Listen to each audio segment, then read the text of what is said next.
is a sleep workshop for parents, carers of children in primary school. So just to introduce ourselves before we start the workshop, my name's Vicky and I'm one of the CBT therapists in our team, and I'm here today with the lovely Tracy, who's one of our education mental health practitioners, or EMHPs. So we both work for the mental health support team, the MHST. So we're a fairly new team. We work with young people, families and schools to try and improve the emotional health and well-being of children across the county.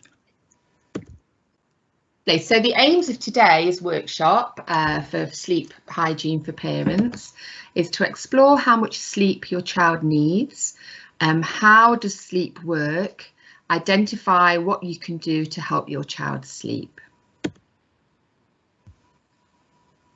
So just to start off with, we're going to start by asking you the question, how much sleep do you need? How much sleep does your child need?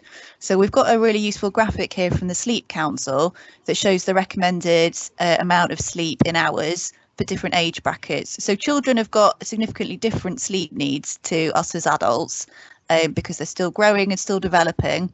So we can see that the recommendation for 3 to 6 year olds, for those of you with younger children, is actually 10 to 12 hours sleep per day.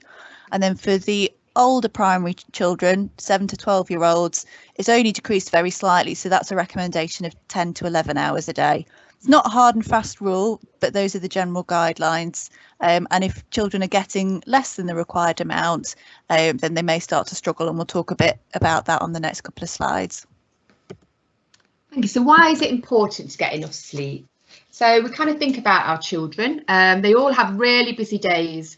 There's school, like taking care of their pets, running around with friends, going to sports practice or other activities and doing the homework. By the end of the day, their body needs a break. So sleep allows your body to rest for the next day. And that's very, very important. Something that's alive needs sleep to survive. Even your dog or cat curls up for naps. Animals sleep for the same reason we do, so to give your body a tiny vacation. So it's very important that our young people have enough sleep. Thanks, Tracy. So thinking a bit more about why our brains need their Zs, why is sleep so important? Bodies and brains both need sleep, so we're not quite exactly sure what work the brain's doing while we're asleep. Some of the current research suggests that the brain might be sorting through and storing information that's taken in during the day. There's some replacing of the chemicals that it's used during the day, and a bit of problem solving potentially going on while we're asleep.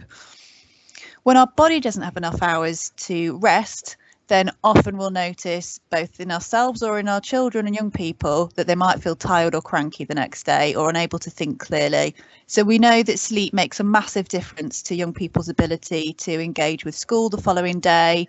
If they've not had enough sleep, they might have a hard time following directions. They might, because they're more cranky, find that they end up rowing with a friend over something that's really trivial. School assignments that they usually find quite easy might suddenly be impossible, or they might be more physically clumsy, playing their favourite sport or playing a musical instrument. So as well as school performance and their ability to engage in day-to-day tasks and keep their relationships going, another reason to get more sleep is if they don't, they might not grow as well. So, as surprising as it seems, researchers believe that too little sleep can actually affect physical growth and their immune system, which is so important to keep them from getting sick. So how does sleep work? So this is from the Sleep Council. It's the structure of sleep. So it goes through a few stages. So stage 1 is the transition between being awake and being asleep. It feels a little bit like drowsiness when you're not quite fully awake. The stage 2 is this is true sleep. It isn't very deep. It's fairly easy to wake someone during this stage. And then we've got stages 3 and 4. This is the deep sleep. This is when your child really has a deep sleep. After falling asleep, it might take up to half an hour to reach this deepest part of your sleep. So during this stage, it takes a lot more effort to wake someone up. And then there's a stage 5, which is rapid eye movement sleep. So during this stage, the eyes dart to and fro beneath closed eyelids. This stage is often known as REM sleep. During this stage, we have most of our dreams. So each stage lasts about 90 minutes. So it takes you through from stage 1, stage 4, and then REM. So as I said, it takes about 90 minutes to complete, and then it starts all over again. So this means that our sleep gets deeper, then lighter, then deeper again as the night goes on. All stages of sleep are very, very important. So we need to have a balance of the deep and the light and the REM sleep to feel our best in the morning. So sometimes it might be at a certain stage when your child wakes up during that stage, and then it has to start the whole cycle again.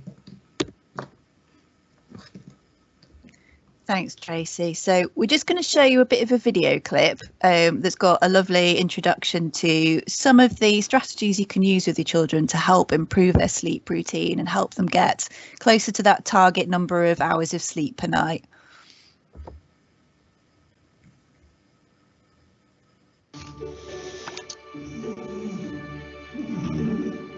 Sleep is an essential part of living a healthy life. It's as important as nutrition and exercise, but 1 in 3 of us aren't getting enough of it. Having a consistent bedtime routine is a great way to improve your sleep quality and avoid those things that can get in the way of a good night's rest.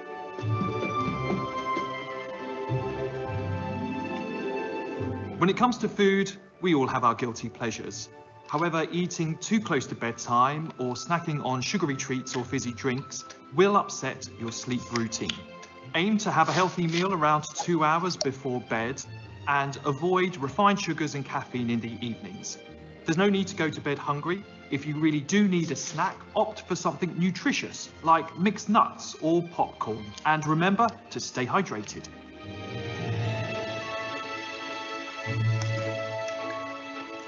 Our bodies run on an internal clock which tells us when it's time to go to bed and when it's time to wake up. This is known as your circadian rhythm, and keeping it in sync is essential for sleep. Your circadian rhythm takes cues from the things around you and is particularly sensitive to blue light emitted from screens, like your mobile phone. Online games are designed to keep your brain engaged, leaving you stressed and unable to wind down. This creates the feeling of being tired but wired. Try using night mode for your electronic devices to reduce the amount of blue light, and avoid screens and social media for at least an hour before you go to bed. Falling asleep doesn't happen straight away. Your mind and body need time to ease into it. Temperature is a great way to send signals that it's time to go to bed. Make your room a sleep haven by keeping the temperature below 18 degrees Celsius and use lighter bedding during the summer. Weirdly, having a hot bath or steamy shower about an hour before going to bed also works wonders. This is because your body temperature gradually lowers afterwards, releasing sleep hormones. You've got to put your stress and worries to bed. Thinking about the negative things that happened during the day or what will happen tomorrow is a recipe for a sleepless night. Try reading a book or listening to some relaxing music. You might also want to think about writing a to-do list to organise your thoughts. And remember, out of sight, out of mind, so tidy that schoolwork away.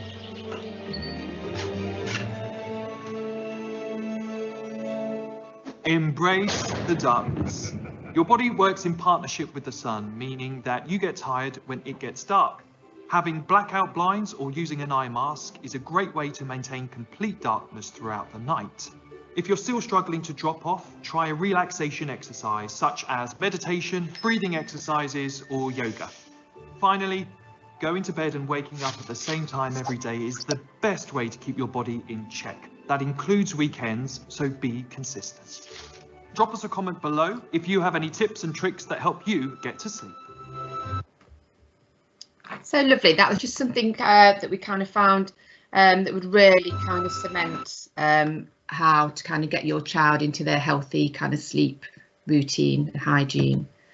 So if we kind of look next, again, just readdressing that. So the healthy routine, which is very important for our young people, is to let them take a warm bath. Raising our body temperature encourages sleep. This is really good at night time, I think, and getting them ready for that, as I said, that healthy kind of routine and getting into sleep. If they're a worrier, so it's really good to have a little notepad by the side of their bed. If they write their worries down, safe in the knowledge that we'll be able to think about them tomorrow, by tomorrow they often aren't as important. So this is a really good tip if you have children that kind of wake up during the night and they've got a certain worry. Relaxation exercises such as light yoga stretches help to relax the muscles. Do not encourage vigorous exercise, it will have the opposite effect. One of the things that I suggest when we do these kind of workshops within schools is to stretch. So the more you stretch, that makes you kind of have that yawning effect, which works really, really well. Thanks, Tracy. So some more top tips for getting your children and young people into a really healthy bedtime routine. Think about the activities that they take part in once they're in bed. Particularly if children are prone to worrying at night, sometimes finding an activity that can engage their mind but isn't too activating. So we're not looking at lying in bed on their phones or playing games. We want some activities that are going to help their brain kind of slowly wind down and get into more of a sleep state. So listen to relaxation music or sleep stories can be helpful. And it also helps break if bedtime's become a bit of a battle. Introducing something new into the routine can help break some of those negative associations your child might have developed with bedtime. Reading a book, again, can help sleep, and again is another alternative if it can be framed as something that's a bit of a treat or something new and exciting to look forward to. We want to start building some positive associations with bedtime rather than negative ones, because if your child's starting to feel stressed at just the idea of bedtime, that's already going to make it more difficult for them to get to sleep. And then again, another idea is listening to the radio, just to provide a way to help children distract their minds a little bit. Sometimes it's just a bit too much to cope with, having just that overwhelming silence, and it's too difficult for them to keep some of those worry thoughts at bay then. Thank you, Vicky.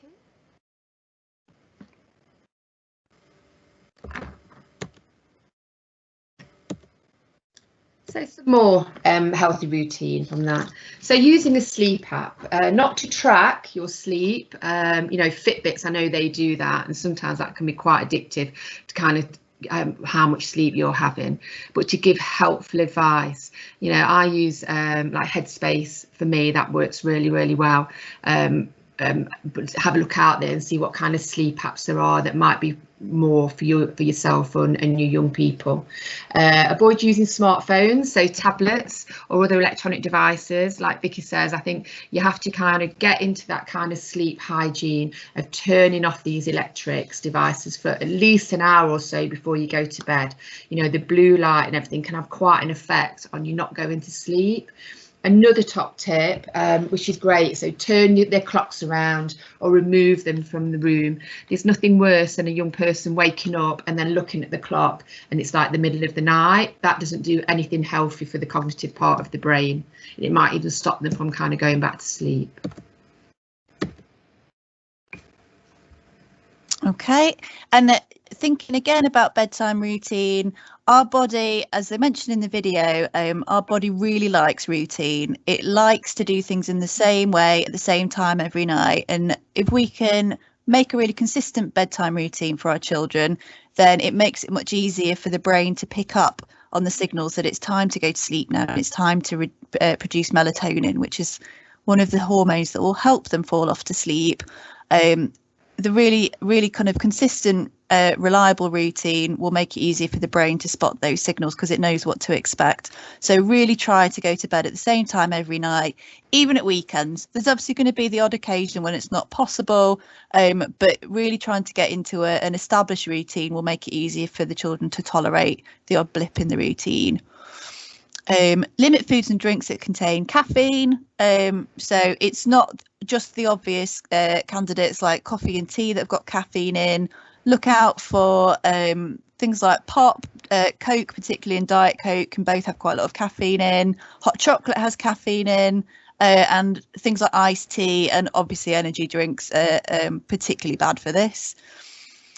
And then the other thing we want to try and train the brain is into recognising bed as a signal for now it's time to produce some lovely melatonin and get yourself off to sleep. The brain will stop associating the physical bed with sleeping if your child is doing lots of stuff in it or on it that isn't sleep. So if your child is used to kind of chilling out on their bed, doing their homework, reading, playing games, chatting, doing video calls, the brain stops seeing it as a place to sleep. And then when you're trying to sleep in your bed, your brain's a bit confused because it thinks actually being here is where we're usually nice and wide awake and playing games and doing exciting things. So find another place in the bedroom for your child to do those other things. Beanbag on the floor, pile of cushions, a blanket somewhere, another chair in the room, but just not on top of the bed. We want to keep that just for sleep. Thank you. So kind of relaxation at bedtime, I think we've kind of addressed this a little bit. So how can we incorporate quiet time and relaxation into our bedtime routine? I mean, one really good thing, as we've said before, like sleep stories or kind of some nice kind of relaxation music. So mindfulness meditation. There's lots of, we've got a little clip here we've taken from YouTube, and it's relaxation music. So really talk to your young person about how to build that sleep routine, that really positive sleep hygiene routine before they go to bed. And it might incorporate kind of relaxation music for them. As Vicky said, I think sometimes having a radio on or relaxation, it can stop that. We need a little bit of white noise, don't we? If we have complete quietness, and then that does sometimes stop your young person from going to sleep. So there's lots of relaxation music on the apps or on YouTube that you can find. Okay, so moving on now to thinking about what to do. We've tried a lot of this, and actually our children are still just really struggling. They can't sleep. Lovely. So we're going to think about can't sleep, like won't sleep. So what to do if they can't sleep. So children who can't sleep are often worriers. So they have a lot of things on their mind. So they're distracted through the day. And then at night time, that's when they do all their worrying at night, when it's quiet. So maybe, like we say, incorporate the music in the background just to keep that cognitive and the brain kind of going distracting onto other things rather than kind of fixating on any kind of worries they may have. These children need a calming bedtime routine, which helps them to feel happy about going to bed. You know, all the kind of things we've discussed previously. Again, speak to a young person about it, get their kind of bed routine, what works for the family and for that young person. Want to try and end their negative associations with bedtime. Again, try to keep their bedroom as a sanctuary, somewhere they enjoy being. Along with this, consider whether there's anything that could help them to feel more comfortable. Again, talking to that young person, you know, would it like be snuggled up with a teddy, or, you know, have a blankie over them, something that they're going to associate it's right, it's time to, we've done our sleep hygiene, it's time to get into bed, and what's going to make that young person feel very safe and secure in going to sleep. If a child has a habit of getting out of bed to talk to you, we've got some ideas about give them a self-soothe box, which is always a nice idea. So it's using your different senses. So we'll talk about that in a few slides time. Thanks, Tracy. Okay, so moving on to what to do if they just won't sleep. It's not always a case that children are actively trying to get to sleep and can't do it. Some of our children and young people just don't want to go to bed. And I'm guessing that's a problem that most people have come across at some point. Children often don't like being told it's bedtime because for them that signals the end of fun time, and it's kind of fast forwarding to thought of bringing on the next morning and the thought of going back to school again. So again, same as if it's a child that can't sleep. If your child experiences this, it's still important for them to have a nice calming bedtime routine to help them start to feel ready to bed and wind down after the day's excitement. For these children, it's particularly important to stop stimulating activities in advance of bedtime. So don't have them playing computer games right up to the point where you're saying it's time for bed now. Maybe try and schedule in something a little bit calmer, away from screens, that involve sitting quietly, listening or reading, rather than very active activities. Have clear set boundaries about electronics, make sure that everyone's aware of the house rules about when electronics get put away, and maybe make it part of the evening routine. Where possible, spend quality time with your child during the bedtime routine. Children generally love attention, so if they start to associate bedtime with receiving some adult attention, they'll be more likely to want to do it. And we're likely to see, particularly if we're bringing in some new boundaries for our children, we're likely to see a bit of pushing back. We're likely to see a bit of unwanted behaviour. So if the kind of new bedtime routine results in some tantrums, as hard as it can be, try not to engage with it. Unless they're doing something that's actively risky or dangerous, any unwanted behaviour that you're seeing should just be ignored. If we're engaging with that unwanted behaviour, not only are we giving them attention, but we're also teaching them that having a tantrum is a really good way to avoid going to bed, because it just makes the conversation about bedtime go on even longer and increases the time that they're not actually in bed for, which is exactly what they want.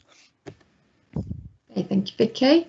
So what we implement from today's workshop to help your child to sleep. So if we have a kind of think of what will I start doing? So everything we've kind of gone over, what will I kind of start? What are the key things? We've given you so much information and sometimes it may be quite overwhelming with everything. Pick certain things that is going to work for you and your family, because I know every young person and family is completely different. As we said, talk to your young person about involving them in that kind of sleep hygiene before they go to bed, because they know they're involved in that and they know what's kind of coming. So what will I stop doing? Is there anything that you kind of think, oh, in my family, you know, it might be where my child has their device in bed with them, you know, that gets them to sleep. As you can see, we're going to try and reduce that a little bit. You know, it might not work quite well and your child might be like, oh, this is kind of what's worked, but it hasn't worked because they're not sleeping. So it's about really kind of persevering with that and just like little changes, yeah, but really kind of thinking, let's try this. If that doesn't work, give it a bit of time. Like if it doesn't work on the first night, doesn't mean it's never going to work. Just keep going with it, and then different things that might work for yourselves. And what will I keep doing after today's workshop? So finding what's best for you and your family, you know, and your young person. You know, you might have 3 little ones trying to get to bed at all different times and things. So what works for you and your family? Okay, just to finish off, one thing that can be really useful for encouraging some of those kind of joint conversations with your children and getting them to get actively involved and interested in improving their sleep is something called keeping a sleep diary. So this is where you spend a whole week with your child completing first thing in the morning and just before they go back into bed, a bit of a diary about their sleep. So what time have they gone to bed? What was the quality of their sleep like when they wake up in the next morning? How many times did they wake up? How many times did they get out of bed? So we have sleep diaries available. Most schools have got copies of those. If you want to track down a copy, then you may find one on some of the resources we'll give you at the end of the slideshow, or you can try asking school if they've got some available. Thank you, Vic. Right, so we talked about a self-soothe box idea. This is really lovely for young people, I find. So self-soothing, it uses your 5 senses of touch, smell, sound, taste and vision. To comfort themselves, to manage your distress effectively. So self-soothing skills help you to learn to treat yourself kindly, lovingly and compassionately. So it's a really lovely thing to do anyway with your child. So things you might include in there in your self-soothe box for sight, so pictures of people, positive quotes, any kind of funny pictures, things like that. Touch, Play-Doh, putty, fidget spinners. We don't want to overactivate our children, but what we're saying sometimes it might be where they are, especially when you're trying to change the routine of incorporating this, you know, into their bedtime routine, you know, before they go up to kind of go up to their bed and get ready for sleep. So sound, so soothing playlist on phone, nature sounds. So we've spoke a lot about relaxation kind of music, or having something, a radio on in the background. Like taste, so obviously things like light snacks and milky drinks and things, and smells, anything that's kind of going to distract from that distress that you might feel that your young person in going to get into a bedtime routine, it might help them. And just to end with, if you have any questions, do feel free to drop us an email. So our generic team email is camsmhsttrailblazer1 notshc.nhs.uk. Please don't use that contact details for anything urgent, but we can respond to any routine queries that come through via that. May take a few days, but bear with us and we'll get back to you. And then we've got some links to some of the brilliant resources available out there online. We've got the Sleep Council, Great Ormond Street have got some brilliant sleep information for children. Young Minds, again, have got some lovely information both for young people and for parents and carers. And then the last two are some sleep tips from the NHS, firstly for younger children, and then lastly for teenagers and young people. That's lovely. So I hope what you've got from this workshop is a few tips that's going to help you along the way.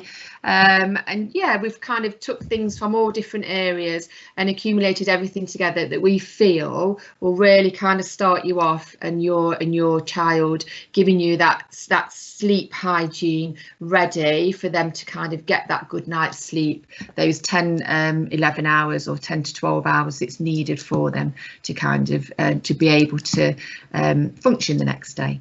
Okay, so thank you very much from myself, and yes, look forward if you've got any questions to hearing from you.